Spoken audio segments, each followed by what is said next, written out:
Hey, good morning, afternoon, or evening, wherever it is that you're watching this. We're going to be talking today about Chapter 9, which is schools and delinquency. Specifically, this chapter is going to be dealing with like the correlation that schools and can cause delinquency and could also not cause delinquency depending on the juvenile's experience. During this time, we're going to talk about how it incorporates like with the development of that specific juvenile. We're going to address some of the problems that the juveniles are facing that from the educational system as well too. And then we're going to talk about like the school failure and delinquency, and most importantly, we're going to talk about some prevention efforts. And then there'll be a couple assignments that are going to be attached to this, along with your notes from this video, and specifically to do some research on other prevention efforts that are in the United States. So let's get started. Okay, so we're going to be talking about the school in modern American society. So I'm going to click through a few of these here. So as you can see, the school plays a significant role in shaping values of youth. Today, more than 90% of school-age children attend school. We know that they are there, and you know you were just there, and that there's a longer time in school. So you are now becoming more increasingly, the values are set on those by your peers and your school friends, and rather than other adult role models. So what is taking place here is that interchange, right? We had talked about that, like in our last one with we were talking about gangs, but now we're talking about those in school. So the predominant amount of society is going to school, and so that is a primary instrument of socialization. We do know that because you are there, you are essentially hopefully gaining good, positive tools for you to continue in society.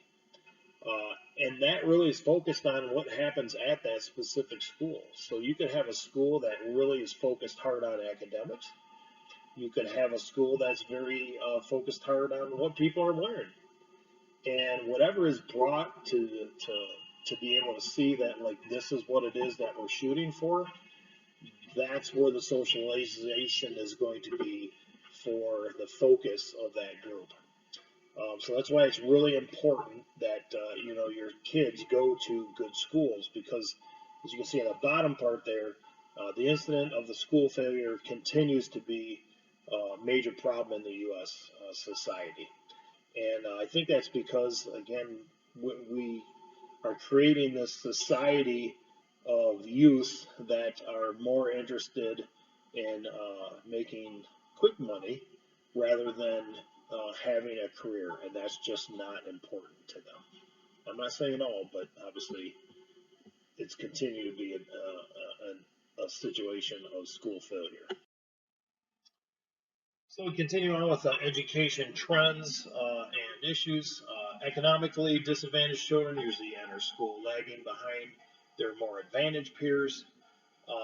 And when they say that, they're talking about, obviously how much money that is coming into their home. They're going to be in, if you have the ability, and we know that there's going to be that structure there from having parents and being able to have tutors and stuff of that nature. That's not going to happen in economically disadvantaged homes as much as it's going to be in more economically advantaged homes. So they face substantial gaps in reading and math proficiency, because that's not something that is with their peers and with their family, right? So they're not going to have this in their home as well too. So they won't be able to perform as well in school. They're going to see more pro-social behaviors and behavior problems as well too. And so they don't have like a huge readiness to learn. And so, like, I think about the other day when we watched They Call Us Monsters, and we were thinking about that young man, Jared. And Jared, he left the one girl paralyzed after shooting her. He just does not like focused inside the group. He really didn't have a readiness to learn at times until like the person that was running it sort of dug into him a little bit. But other than that, like he just was not like one part of like that group. He just wasn't in like the rest of those as well too. Many disadvantaged children fail to meet grade level expectations on core subjects. They face higher rates of special education placement and grade repetition. So these are still just things that we've seen are trickling on. I mean, poverty is definitely the biggest ticker out there to show that they're just going to fall behind no matter in several areas where delinquency is going to end up finding its way to them.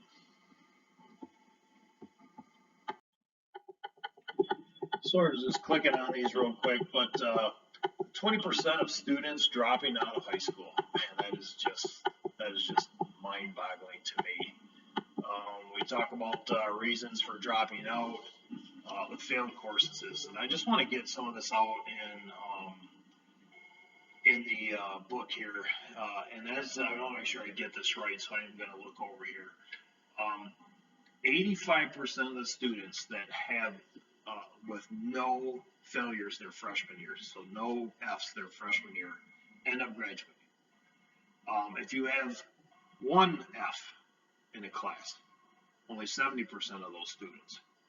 If you have two, only 55. And if you have 3 or more semesters with an F in it your freshman year, you will end up not graduating. And man, that's so important that freshman year to make sure that they are being taken care of in that area, so that they do end up graduating. So it's super important to make sure with the counselors.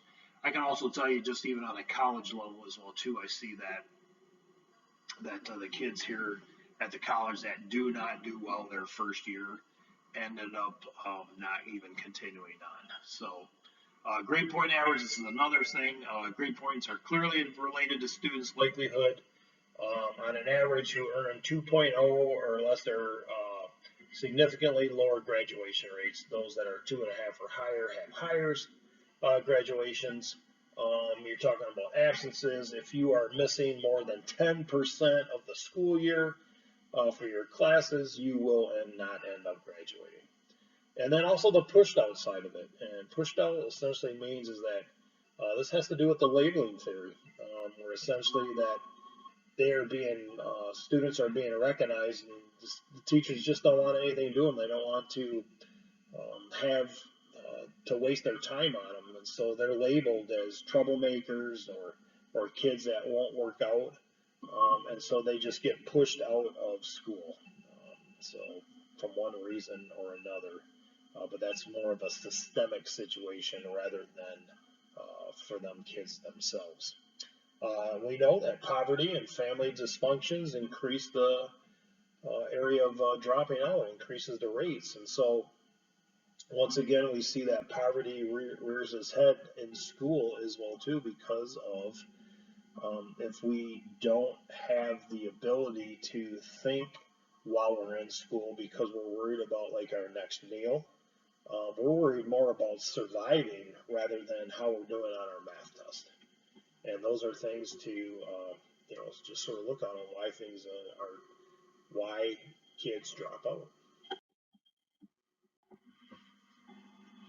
And this specific one here is just, man, it's just tough to read. But minority students drop out at a higher rate than those European American students. There's a research scholar, Dorn. He had found out that relatively high dropout rates among minorities is the legacy of disciplinary policies enacted when educational ministers oppose school desegregation. A function of inequality of educational opportunities rather than the failure of individual students. And it wasn't so much that when the segregation of schools started taking place, but what we were finding is that the schools that were lower in poverty and socioeconomic issues, they just didn't have the opportunities that the other kids had who were not in those areas. And then the disciplinary policies as well too. And there is time after time again where a student of color uh, gets a harsher discipline for the same act of a white person. So again, if you're taking out of the school and the education, you will end up being pulling back. Your odds are against you that you're gonna graduate. So we're looking here, Payne and Welch, again, here's another one. Administrators and teachers in urban schools are more likely to respond and punish misbehavior in a punitive as opposed to a restorative manner. And basically what that means is that they were going to suspend kids more and take them out of school rather than in a restorative manner, which we know is that those are more in like an apologetic type situation. And that is how schools can negatively take a situation take a situation and make it more of a teaching lesson rather than that of where we're going to like punitively punish people. And it may be an easy way out, but it's not teaching us any, and then it's also keeping kids back as well too.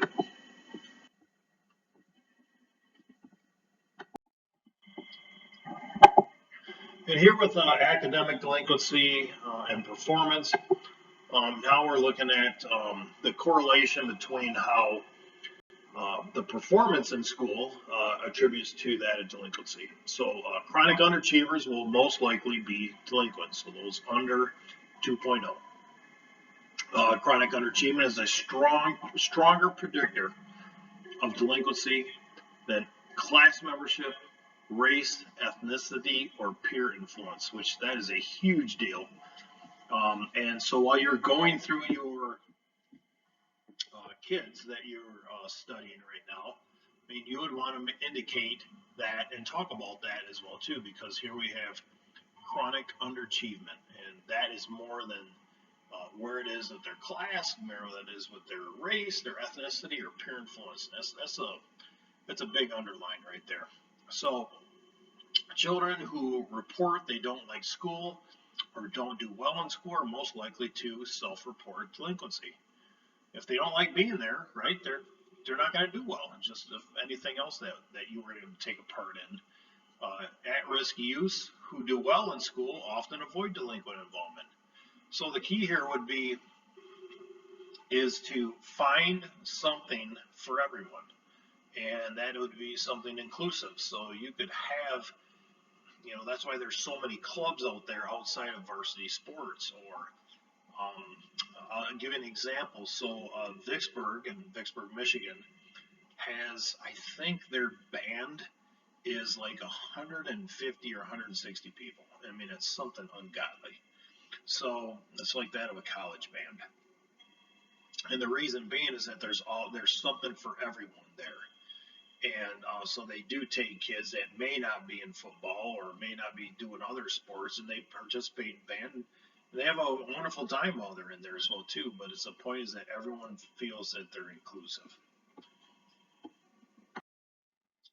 Yeah, so I pulled these three areas here off of 246, page 246. So there's three independent views on the association between school failure and delinquency. That has to do with school failure as a direct cause of delinquent behavior. So understand this is that they're saying is that the reason why kids fail school is because there's delinquent behavior. Well, why is there delinquent behavior? That would be the question to ask, right? So school failure leads to an emotional and psychological problems that are the actual cause of antisocial behavior. So again, think about that though. Again, school failure leads to emotional and psychological problems that are at the actual cause of antisocial behavior. So we need to address the antisocial behavior on the front side of what's causing that, because the school failure is the end result of it. School failure and delinquency share a common cause. That's what we just talked about up above. So So again, there's that delinquency, that intersection between school failure and delinquency, more on how it is that they're behaving. Now, the correlation of school failure, right? There could be also personal problems. That has to do with the dysfunctional family. It has to do with the psychological abnormalities and low self control. And if we bring all of those areas in on what a person's personal problems could be, you can still see that even though that it's correlation to school failures, that's not necessarily the cause of somebody failing. So hear me when I say this: is that like it's not that school failure causes those things; it's that those things cause school failures. Okay, I just want to make sure we have that correlation there. So then the social class, lower class children are more likely to drop out, and that would be saying like you're going to drop out because you're a lower class. Is saying that you're lower class, so you're more likely to drop out.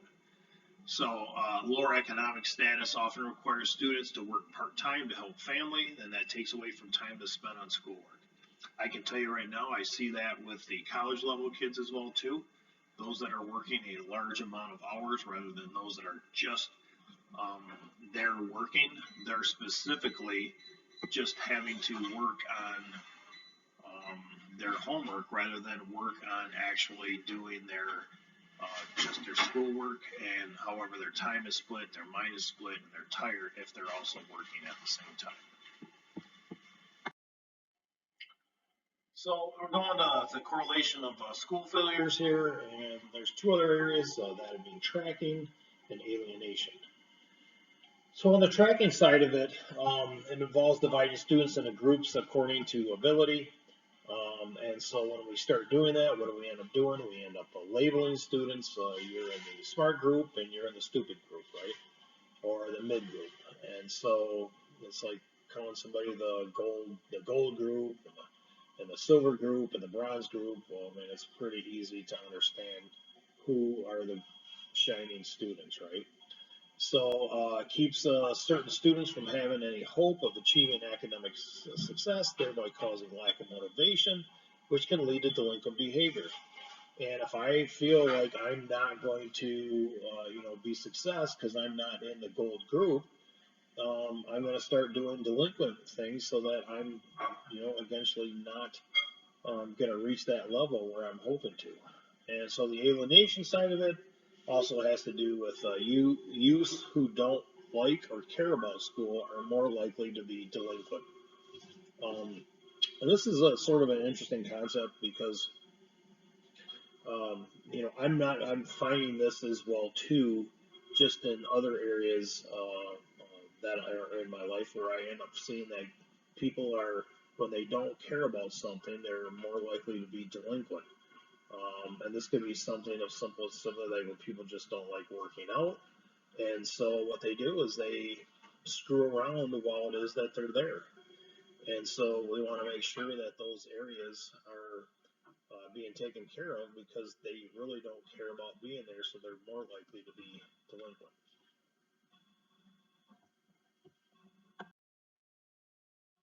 Delinquency in schools, huh? So there's a researcher named Soul, and they talked about his juvenile victimization and delinquency peak during school hours, whereas substance use peaks over weekend.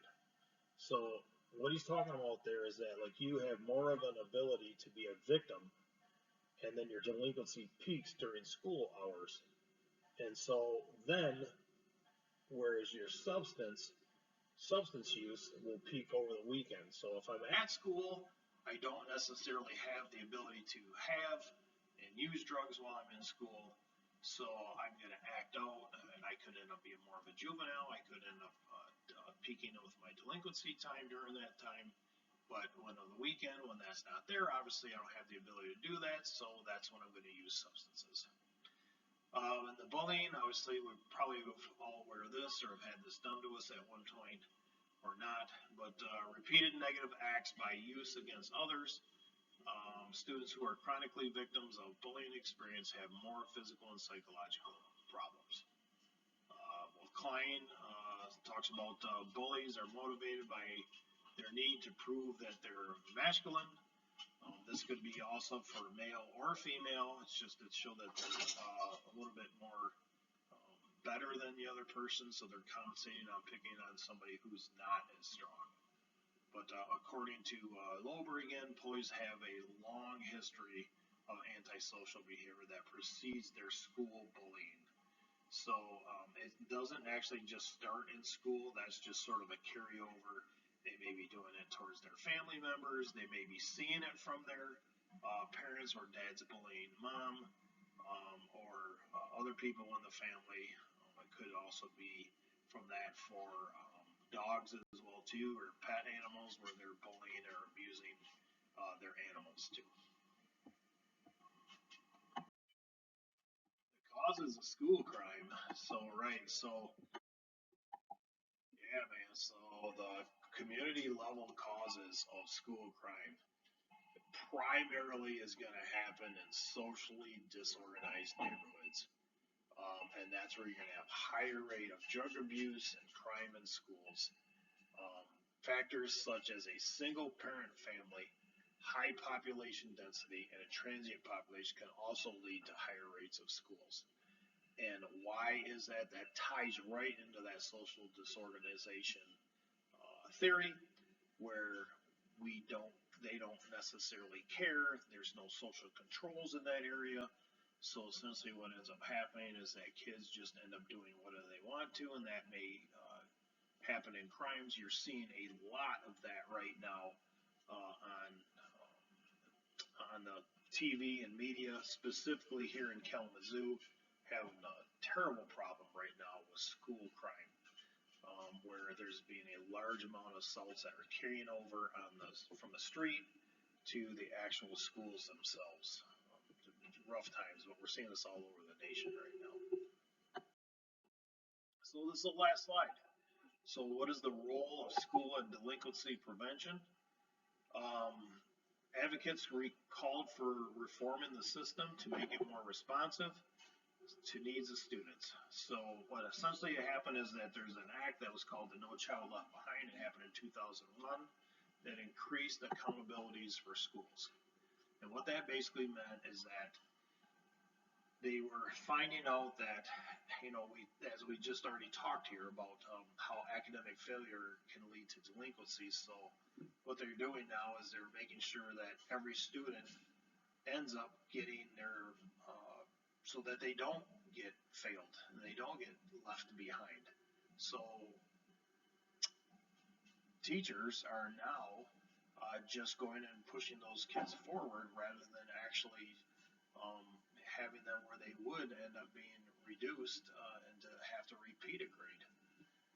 So again, it's a double-edged sword. So there is some school-based prevention efforts, which has to do with cognitive type therapy, and they're effective, their behavior, and environmental, and therapeutic. So I'm not going to go into all those too much on here, but what I would want to say is like there's a section on here called connecting the dots. And if you go to some of the prevention efforts that are out there within programs, we had talked about where my wife works before, and that's at Prevention Works. They're in Kalamazoo. They are working with communities with those middle school, elementary, middle school, and high school to have programs where they can try to stop the juvenile delinquency by working on different prevention efforts that do have the cognitive, the affective, and the behavioral and environmental and therapeutic efforts.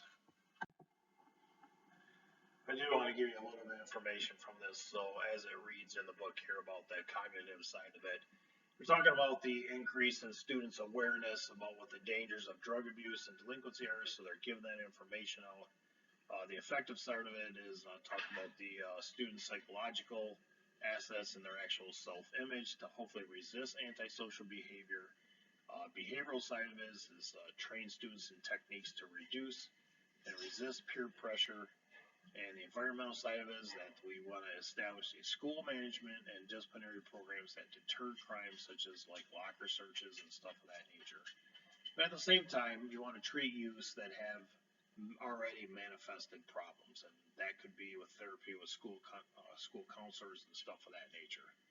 So those are some interesting ideas on how it is that they're going to try to do school-based prevention efforts. I do know that they do work, and they do work very well at times, as long as people are in and working on it together. So that's all I have right now on this.